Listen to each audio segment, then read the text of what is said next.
Bonjour et merci de nous rejoindre pour une vingtaine de minutes d'actualité au sommaire de ce 1er juin. La rentrée des classes pour plus de 800 000 élèves en classe d'examen rattrapé. Le temps perdu pour cause de maladie à coronavirus. Le temps perdu, donc une reprise des cours avec obligation de respecter les mesures barrières. Constat à suivre en début de journal.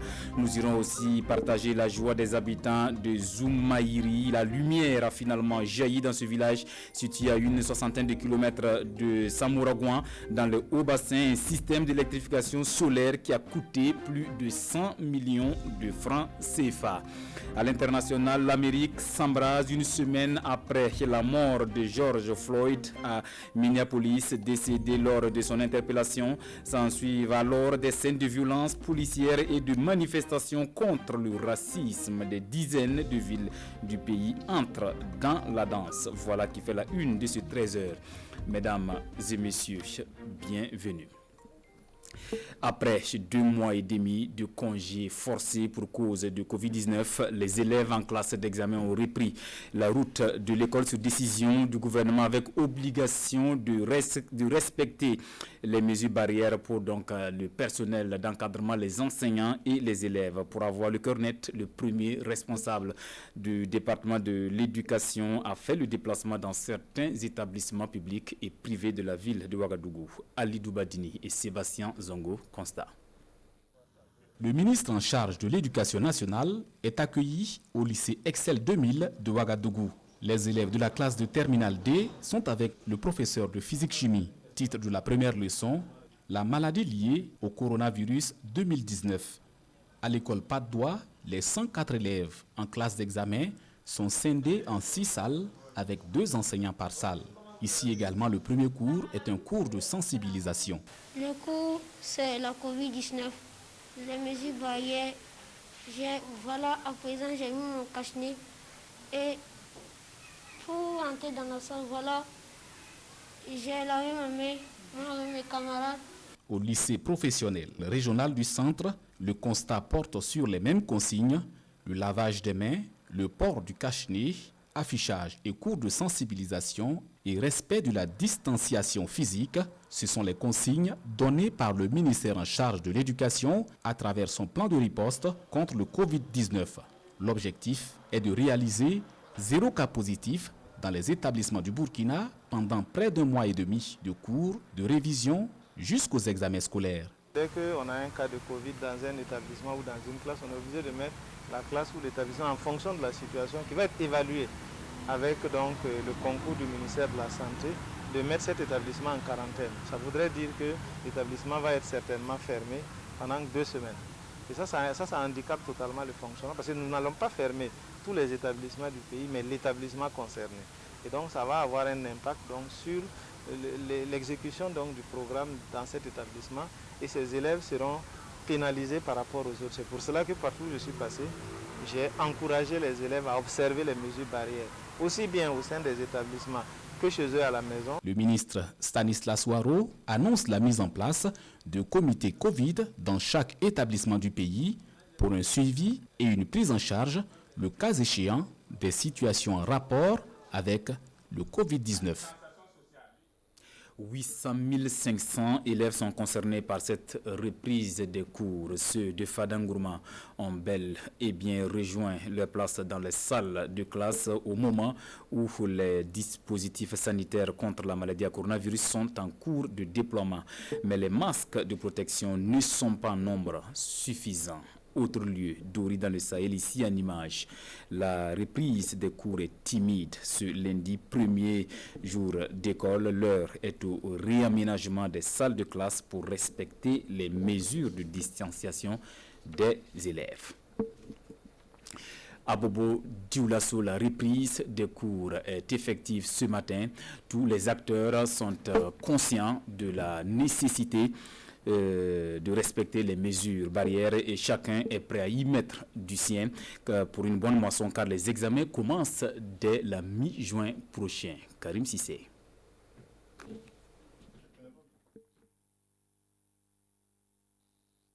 Des kits solaires pour bouter l'obscurité de Zoumaïri dans la province de Kénédougou. L'initiative du ministère de l'Énergie avec le financement du Conseil de l'Entente. Un projet réalisé par l'agence burkinabé d'électrification rurale. Son inauguration traduit la volonté du gouvernement à faire de l'accès à l'énergie pour tous une réalité au Burkina Faso. Aucun village ne sera ignoré dans cette lutte pour pouvoir faire de telle sorte que l'énergie puisse être accessible à tous. C'est vous dire que avec ce mécanisme, nous sommes à mesure de nous déployer un peu partout et faire de telle sorte qu'aujourd'hui, les villages se sentent aussi dans le développement que nous sommes en train donc d'imprimer. Ici à Zoumaïri, qu'est-ce que nous avons fait? Nous sommes venus donc dans un village isolé apporter l'énergie à travers la technologie du solaire. Donc avec un investissement autour de 100 millions de francs CFA, financé avec le Conseil de l'Entente et l'Agence burkinabé d'électrification rurale, on a pu changer la vie donc, de ces populations. C'est un système basé sur les énergies renouvelables, appelé en anglais Solar Home System. Il vient ainsi changer le visage et les conditions de vie de 2582 habitants de Zoumaïri. Les Maliens sont venus il y a environ 2 mois de cela, même ici, n'ont plus reconnu le village la nuit. Donc c'est un changement radical au sein du village que ces kits l'ont apporté. À noter que Zoumaïri, dans le Kélédougou, vient allonger la liste des villages bénéficiaires. Sampo Dalakossi étant le premier village à avoir bénéficié de ce système, ainsi que Djofoloma dans le Oui. Vous venez plutôt de suivre l'élément sur l'électrification rurale. L'électricité apportée demain à Zoumaïri, village situé à une 60aine de kilomètres de Samouroguan, un système d'électrification solaire réalisé par l'agence burkinabé d'électrification rurale à plus de 100 millions de francs CFA sur financement de l'État burkinabé et le Conseil de l'Entente. Suite donc de ce journal avec autre actualité, c'est la rentrée des classes pour des cadres de 10 ministères et institutions du Burkina Faso. Ce matin, ils se sont formés donc sur le budget programme, une session de formation d'1 mois pour leur permettre de mieux contribuer à l'amélioration de l'efficacité des politiques publiques et des moyens de l'État. L'initiative est du programme d'appui à la gestion publique et aux statistiques. Compte rendu signé à Damagiti et ici à Kanana. Ils sont tous acteurs budgétaires du ministère de l'administration territoriale, de la décentralisation et de la cohésion sociale. Réunis ici en atelier, la trentaine de participants renforcent leurs capacités en gestion du budget programme pour une mise en œuvre effective de l'approche au sein de ce département ministériel. L'objectif est de renforcer les compétences de ces cadres-là pour permettre une mise en œuvre effective de l'approche budget programme. Ceci donc dans l'objectif de rendre plus cohérent le budget de l'État et prendre donc en compte les objectifs des différents départements ministériels et institutions, les résultats attendus de ces départements ministériels dans la mise en place des moyens. Cette session de renforcement de capacités s'inscrit en droite ligne avec les objectifs du programme d'appui à la gestion publique et aux statistiques PAGPS.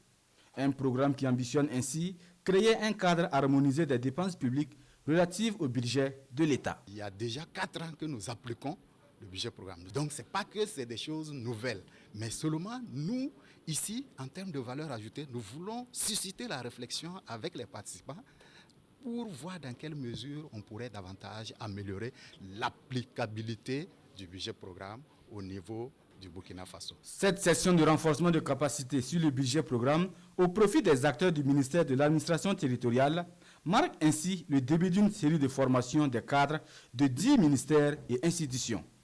Une formation qui s'étend jusqu'au 1er juillet prochain.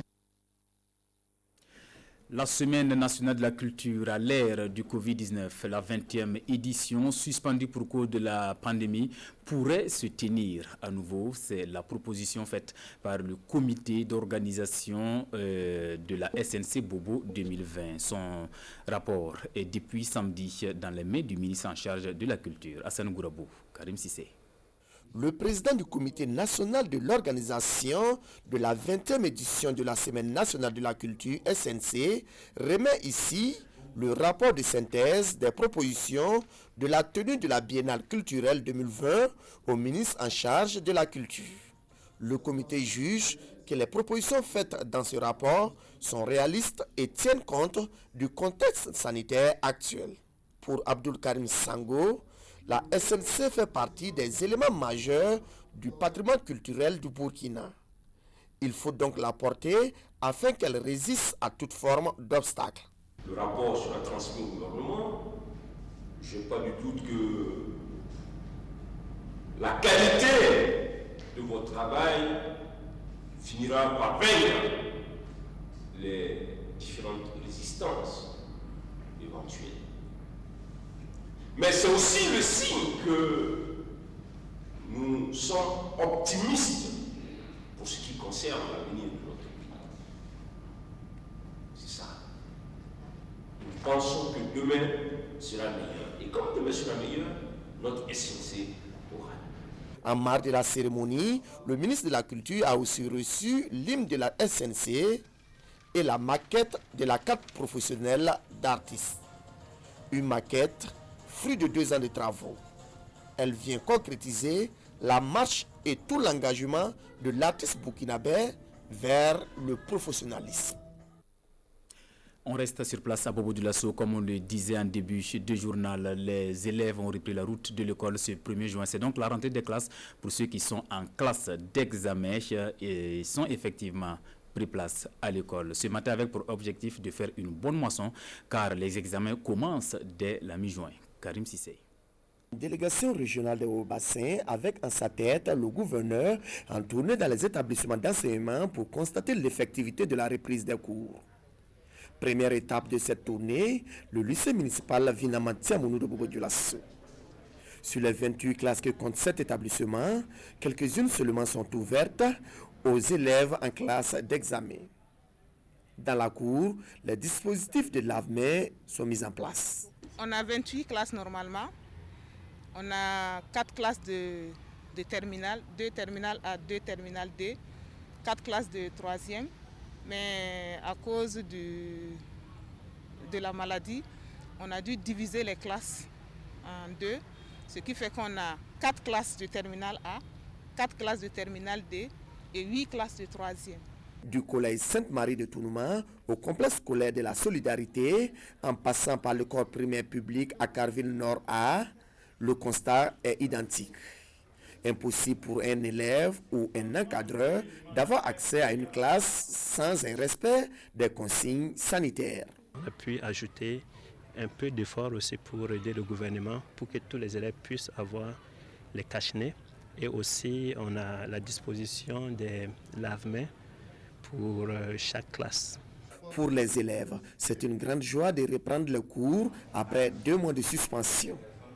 Les examens, c'est pour bientôt et il faut mettre les bouchées doubles tout en respectant les mesures barrières.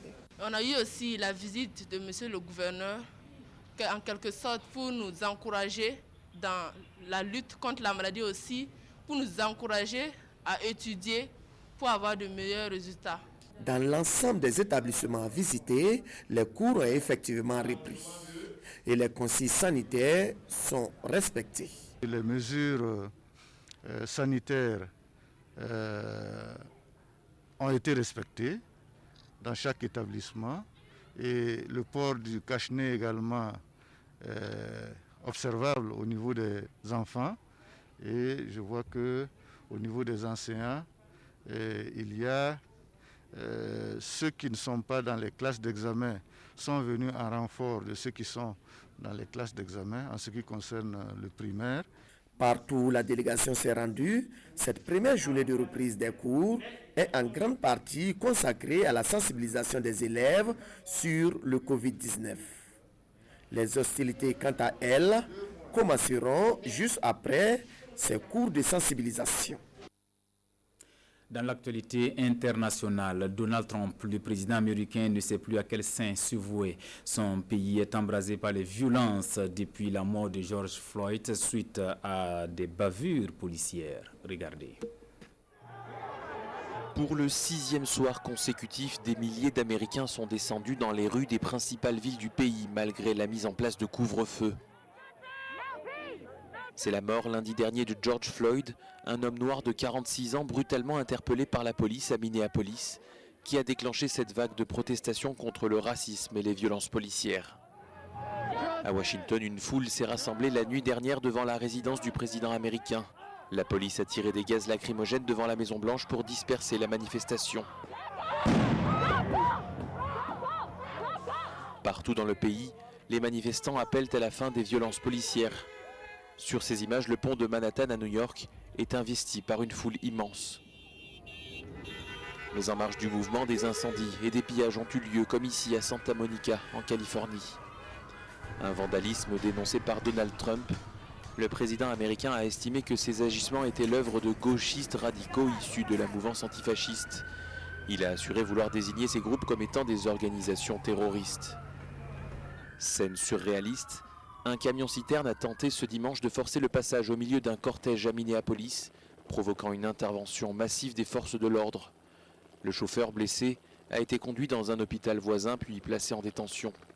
Depuis jeudi dernier, plus de 1400 personnes ont été interpellées par les forces de l'ordre. Des milliers de soldats de la garde nationale ont été déployés dans 15 États et à Washington. L'officier de police qui avait maintenu son genou sur le cou de George Floyd pendant plusieurs minutes a été inculpé d'homicide involontaire, des charges jugées insuffisantes par la plupart des manifestants. On referme cette édition avec la revue de presse. Les différentes attaques terroristes enregistrées ces derniers jours à l'est, au nord et au centre-nord font la une des quotidiens. Revue de presse signée Aimé Solange et Digma. Attaque d'un marché à bétail dans la région de l'Est, 25 personnes tuées, titre Le Pays. 48 heures infernales au Burkina Faso affiche aujourd'hui au Faso, qui explique par ailleurs que Compiègne-Biga n'est que le énième marché où on tire sur des populations comme des lapins depuis le début de l'année 2020. D'ailleurs, au moment où on pleure les victimes du marché à bétail de Compiègne-Biga, indique l'observateur Palga, des terroristes font une dizaine de morts à Bassargo, plus précisément 15 morts, des blessés, de personnes portées disparues et d'importantes pertes matérielles selon le communiqué rapporté par ce journal. D'après ce communiqué, cette attaque fait suite aux importants efforts de sécurisation entrepris par les FDS sur toute l'étendue du territoire. C'est dire donc au Lorum et à Compiègne, les jours se suivent et se ressemblent, souligne le quotidien, qui se surprend à se demander où se trouvent toutes ces forces conjointes qui ont passé leur temps à enchaîner les réunions, notamment la force conjointe du G5 Sahel, la force Barkhane et les différentes opérations des FDS qui avaient fait germer un certain espoir au sein de la population. Dans tous les cas, martèle Sidoya, ces attaques viennent une fois de plus rappeler la nécessité d'une franche collaboration entre les FDS et les populations pour vaincre ensemble l'hydre terroriste. Cependant, si je suis élu, vous aurez un Burkina apaisé, rétorque cadré Désiré Ouédraogo, candidat à la présidentielle 2020, dans l'Observateur Palga. Mais en attendant, soutient Chrysogone Zougmouré, président du MBDHP, dans le quotidien, il faut envisager un procès des exécutions sommaires et extrajudiciaires dans le cadre de la lutte contre le terrorisme au Burkina. Pendant ce temps, signale aujourd'hui au Faso, après un faux départ, Maître Benowende a repris sa chose. C'était là notre version de l'actualité de cette mi-journée. Merci de la fidélité au programme de la télévision du Burkina. À bientôt.